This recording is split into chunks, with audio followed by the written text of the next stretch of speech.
Well, it's the end of the month. Why not make some first predictions for the Pacific Division on this coming season? Who were the biggest risers? Who were the biggest fallers? All of this on today's edition of Locked On Anaheim Ducks, part of the Locked On Podcast Network.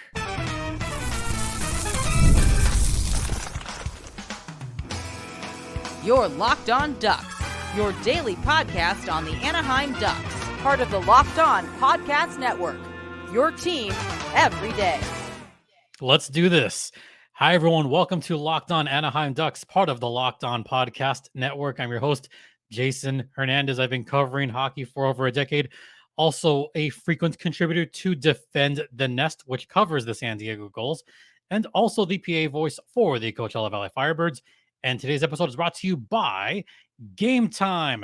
Download the Gametime app, create an account, and use code LOCKEDONNHL for $20 off your first purchase. Terms apply. So even though it is very early and it's the end of July, why not? Let's make some predictions, shall we? Because we haven't really talked in depth about the rest of the division. There are 7 other teams in the Pacific Division. And I'm just going to come out and say this right off the bat. This Pacific Division in general, I think, has gotten weaker over this offseason, which could be good news for the Ducks. Maybe they can get a few more points. Maybe they could steal a few more games here and there. But it is going to be tough. And I'm just going to come out and say this at the top. I think there's going to be some talk about the Pacific Division in the NHL this year, in that we're going to see maybe the 3 teams in the Pacific have fewer points than their counterparts in the Central Division. So just want to get that out of the way. But we're going to begin by talking about the biggest risers in the Pacific Division. And I think we got to start with the team. I mean, okay. So some of you know that I have a pretty extensive jersey collection. I know this has been mentioned. I know at least a couple of you sickos have asked this question about, why do you have so many jerseys? Hey, Stimpy, why do you have all the team's jerseys? Hey, Stimpy, why are you waiting? Okay, you know what?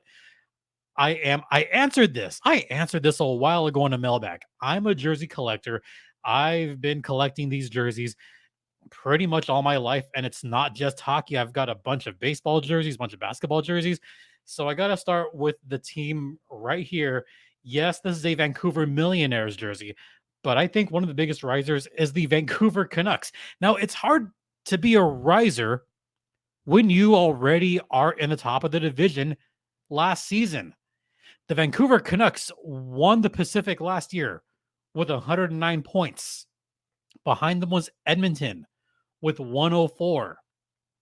Then it was the Kings 99, the Golden Knights 98, and then a bunch of teams after that. So am I saying the Vancouver Canucks could be a little bit better next season?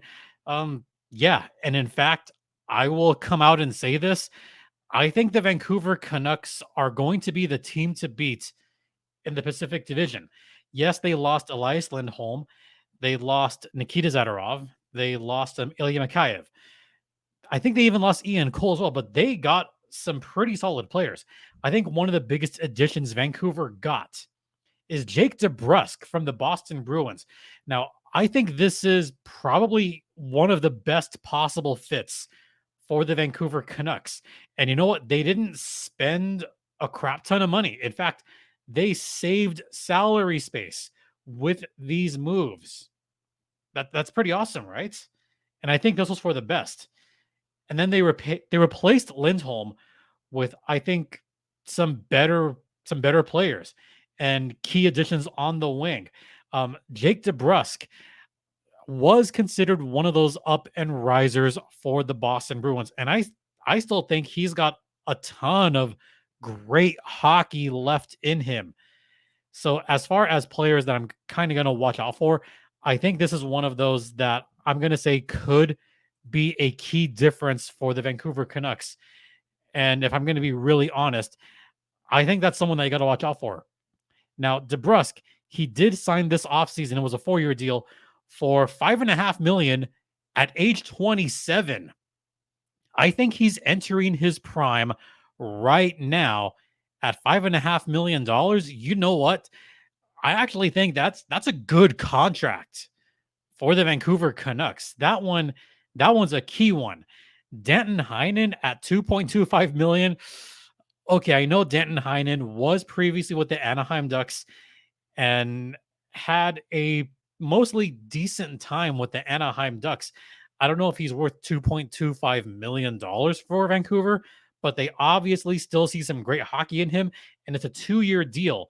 So that I think could be a really just under the radar, but could wind up being a good depth addition for the Vancouver Canucks. Defense.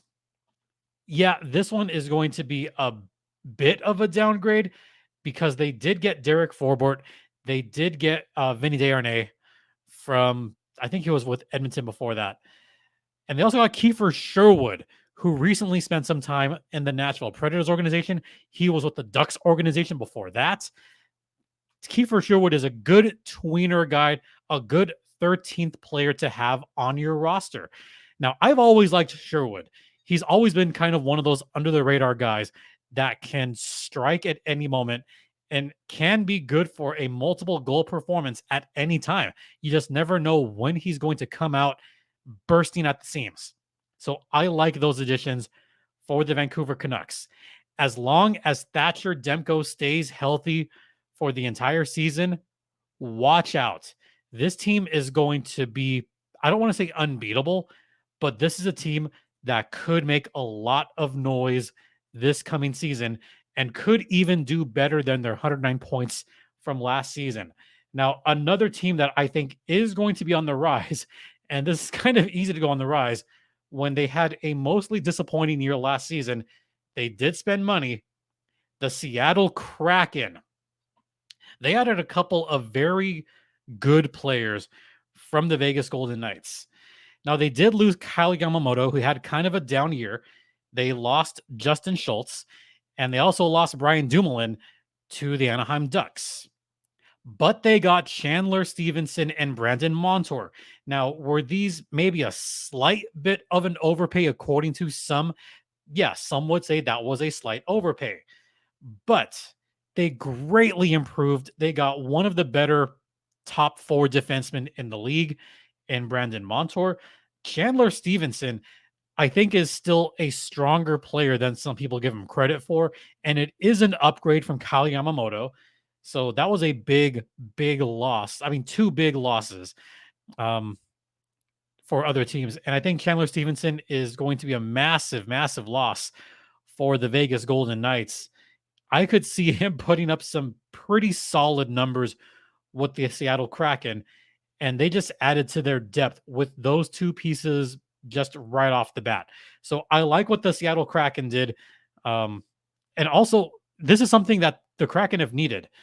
They needed an offensive boost. They were one of the worst offensive teams in the National Hockey League last season, which is kind of ironic because their AHL affiliate was one of the best offensive teams in the American Hockey League. That's where your offense is in the American Hockey League. Don't forget, Shane Wright's going to come up for Seattle as well. So it's not just adding players, but it's also internally. As you know, I am the announcer for the Firebirds. I know how much offensive firepower they have. I know Shane Wright is going to start to light it up for the Kraken next season.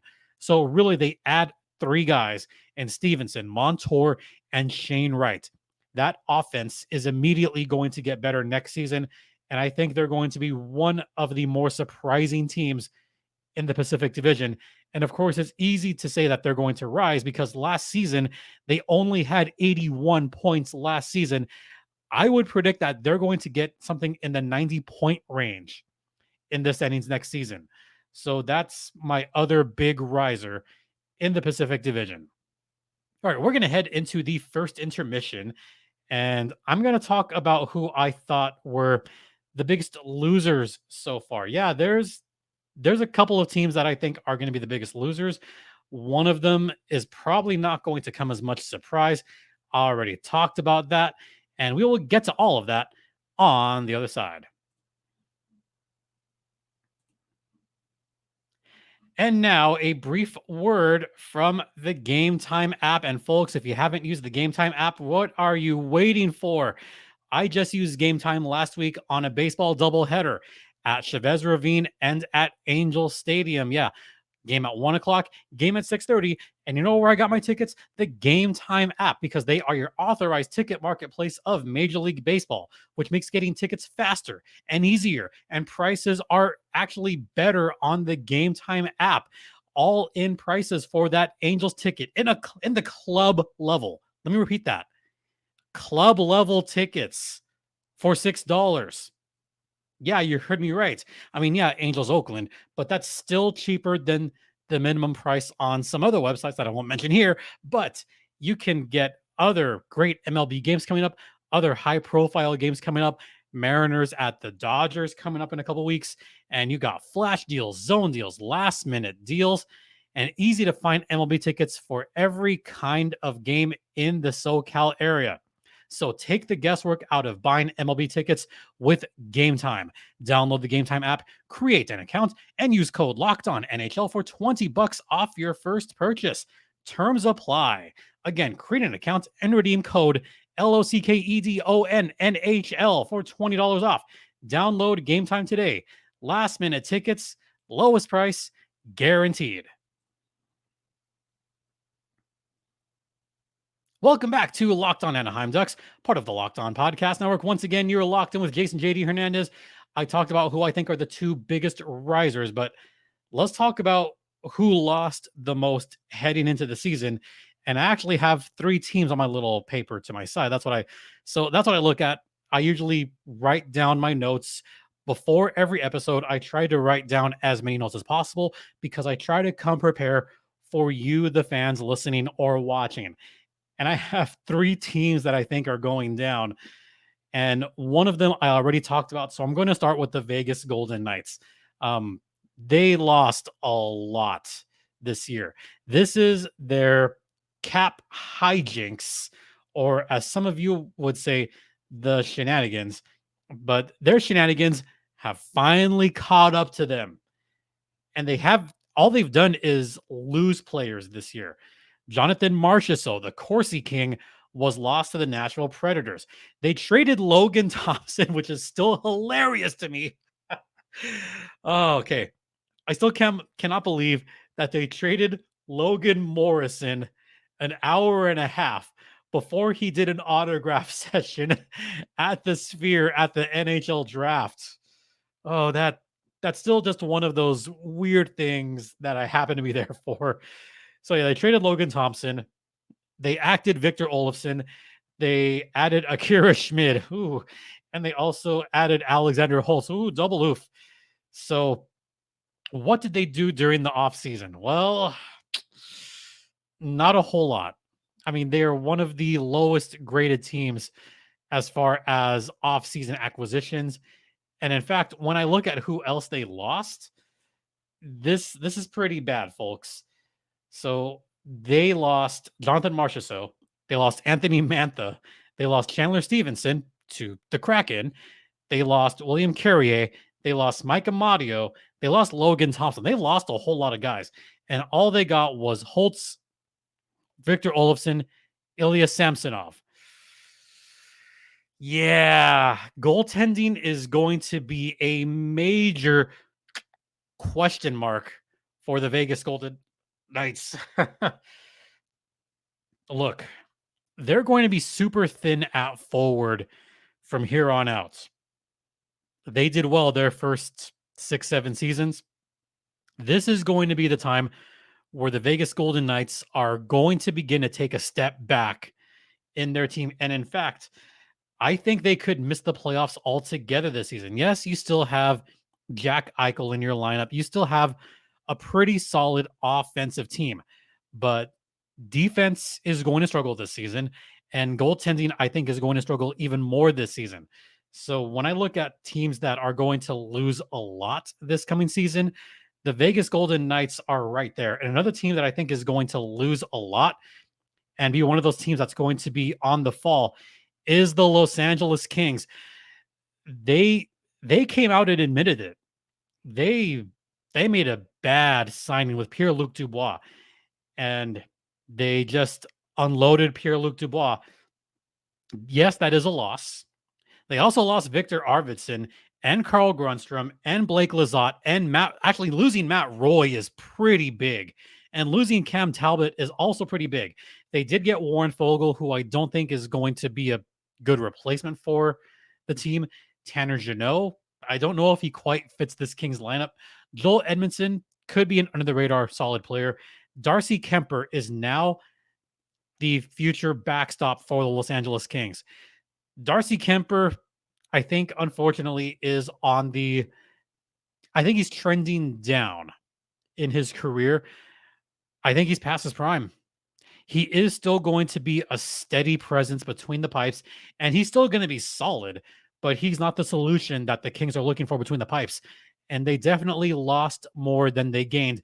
They did do a good job in creating cap space, so that part is fine. But oh boy, that Pierre-Luc Dubois contract signing, yeah, it aged poorly after only one season. And Kings fans all around were lamenting the fact that they even signed him to that big contract the day that was penned. And I know this. I mean, I know this very well. I see Kings Twitter all the time, and most of them were saying, hallelujah, got rid of Pierre-Luc Dubois. But it's also an admission from the Kings front office. You know what? We effed up. We royally effed up. That asset management looks horrible, just absolutely horrible on the Kings side because they traded so much to even get Pierre-Luc Dubois and then to cut him loose in that fashion. Oof. That makes the Kings look really horrible with their acquisitions and even some of their draft pools recently. It doesn't look good the last couple of years. And I think they could be another big faller in this coming season. In fact, I also have the Kings missing the playoffs this season as well. Someone that I think is going to be a big fall from grace this coming season. And this is also an admission from their front office that they are rebuilding is the Calgary Flames. The Flames are definitely on the downturn. The Flames did get Anthony Mantha, as I just mentioned. They got Jake Bean, Kevin Ball. That's about it. They lost Bread. They lost Andrew Mangiapane. They lost Oliver Shillington. They lost Jacob Markstrom, their steady starting goaltender, which is good for the American Hockey League because that means that it's Dustin Wolf time in Calgary now. Could Dustin Wolf take on that number one goaltending spot for the Calgary Flames? Could he be the big one? Now, losing Andrew Mangiapane, that makes their top six just look not great. I mean, I don't know what adjective I could put here, but it just doesn't look good. And I think this is going to be the next step in their, yeah, they're going to say it. This is the next step in their rebuilding. I think it is an admission that the Flames are beginning to rebuild. Yes, they've had a few playoff runs in them in the recent past. And yeah, they had a couple of decent-ish runs recently, which ended in playoff disappointment is what I'm going to call it. Playoff disappointment. So the rebuild is on. It really is. And this is after they lost some guys in the deadline. This is after they lost Elias Lindholm. That's after they lost Chris Tanev. And especially after they lost Noah Hannafin in the trade deadline this past year. And what they got back for Jacob Markstrom, I'm whelmed. I'm not overwhelmed. I'm not underwhelmed. I'm whelmed. The return's okay. I don't know. I think this is the start of a few lean years for the Calgary Flames. I don't think this is no longer a retooling for the Calgary Flames. This is starting to go into full rebuild territory, and it sucks for a guy like Dustin Wolf, who just got signed to a contract. He's probably going to get the John Gibson treatment in that he's going to be a great young goaltender that is going to see some lean years coming up, and he's going to have a lot of down years possibly coming up for the Calgary Flames. They were necessary moves because they needed to save money as far as salary cap. And that was their own doing. They put themselves in salary cap hell, and look what happened. Now they have to rebuild. And what do they have to show for it? Absolutely nothing. So those are my biggest, I guess, I don't want to say the biggest losers, but those are teams that are on the downturn for this coming season. All right. After the second intermission, I'm going to give my all too early predictions for the Pacific Division. Stay locked in.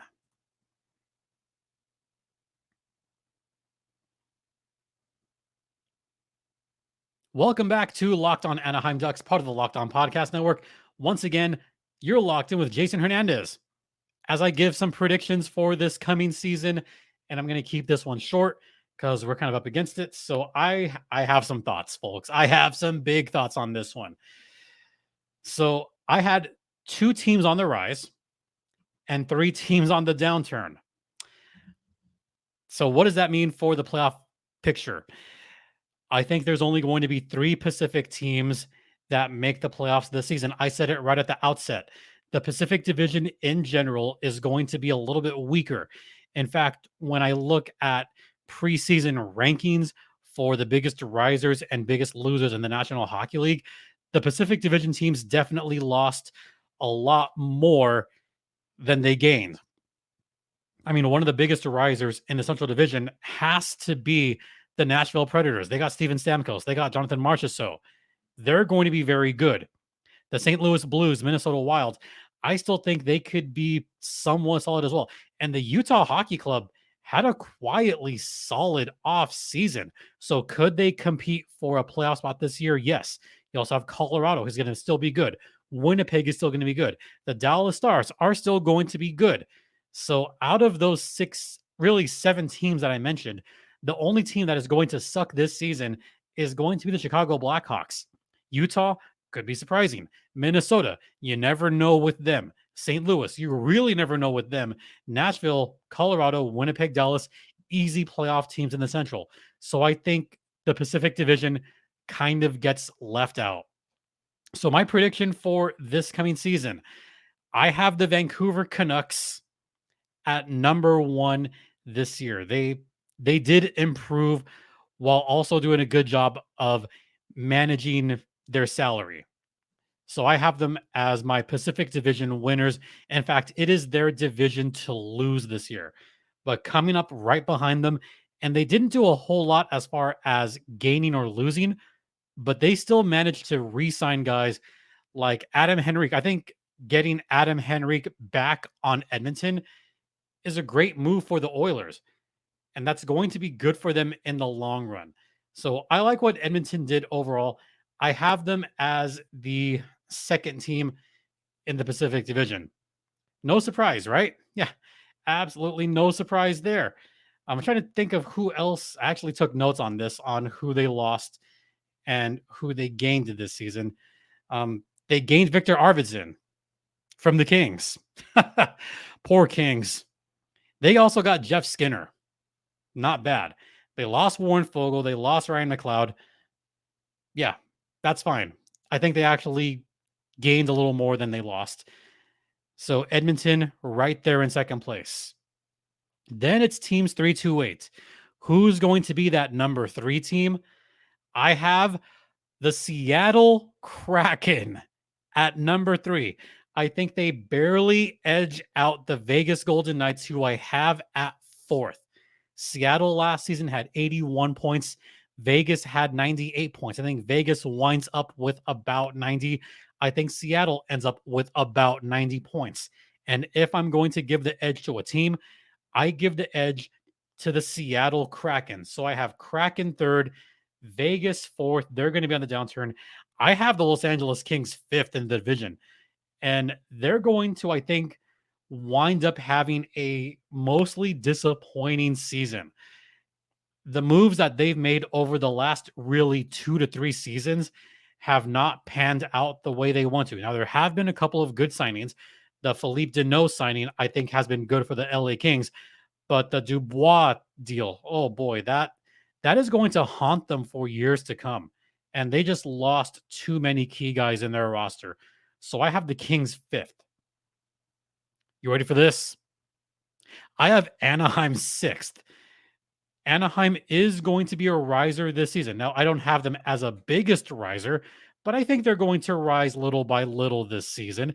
And I think they're going to certainly put up more than the 59 points they put up last season. They're going to put up maybe at least 10 more points this season. They could make a little bit of noise at the midway point of the season. So Anaheim, I have you in 6th place this season in the Pacific.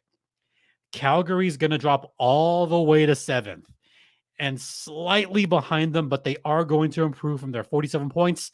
The San Jose Sharks. The Sharks got better. They did. But is it enough to get them out of the cellar? Not yet. I give them one more year.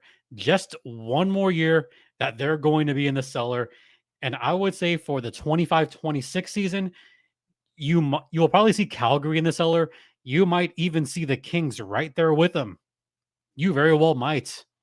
So just to round it out, 1 Vancouver, 2 Edmonton, 3 Seattle, 4 Vegas, 5 Los Angeles, 6 Anaheim, 7 Calgary, and 8 the San Jose Sharks. That's my all too early predictions for the Pacific Division this coming season. That's going to do it for this podcast. Thank you all so much for listening. Thanks for watching. Don't forget, this podcast is free and available across all platforms, including Stitcher, Spotify, Odyssey, Apple Podcast, Google Podcast, among others. Ad-free on Amazon. So check us out there.